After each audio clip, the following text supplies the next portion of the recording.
Hey guys, welcome back to the podcast. It's your host, Mariah. And today we're going to be talking about something that's a little bit more difficult to discuss. And maybe even more difficult to understand. Because not everyone will. And I have to put a disclaimer that I'm okay with that. I don't need you to understand it. I just need you to honor it and be okay with it's how I feel about this particular topic. So, little recap. Episode 1, I introduced myself in the podcast. Episode 2, I broke down my story and told it pretty much verbatim about what happened to me, why it happened to me, where I was, who I was, etc., etc. Episode 3, which comes out last Monday now, because I'm recording this ahead of time, but it doesn't matter. But episode 3, I talked about coping mechanisms and skills that I think are useful in therapy to help. So, with that being said, this episode for me is harder to record because I have a very strong opinion and I don't ever want to change it. It's about feeling everything. It's about the times that aren't talked about in survivor history where we know people get sad. We know emotions are weird and weighted and they don't make sense. And sometimes they just feel heavy. And you can't explain why, but it's about feeling anger, grief, disgust, unfairness, etc. And still choosing not to let these feelings that weigh you down change your morality and your human nature. There's this idea in the world that if someone is bad enough, they automatically don't deserve to live anymore. And look, I get it, okay? There are certain scenarios where I agree with that. There are. When you're hurt enough, dehumanization does feel like relief. And I won't lie.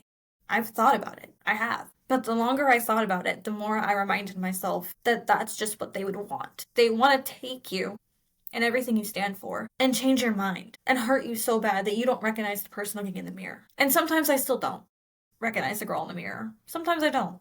But it's not because I'm cruel. It's because I'm confused and still hurting. Admittedly. I do believe in accountability and being held responsible without dehumanizing people. I can believe that I want justice without wanting to become the person who decides who gives it to them or who deserves to live or die. I'm not pretending I didn't feel rage, you guys. I was angry for years. I'm still angry all the time, every day.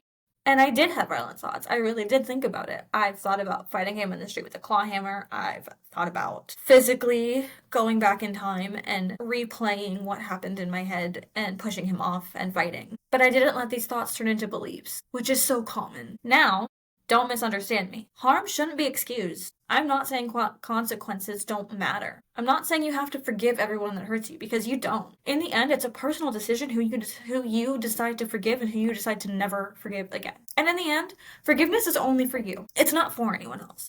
It's for you. So my humanity is not something I'm willing to sacrifice, even if some people would argue it'd be easier to do so emotionally and psychologically. For me, it's not softness, it's discipline. I will feel this fully the way it's intended, and I will still refuse to become God, judge, or executioner.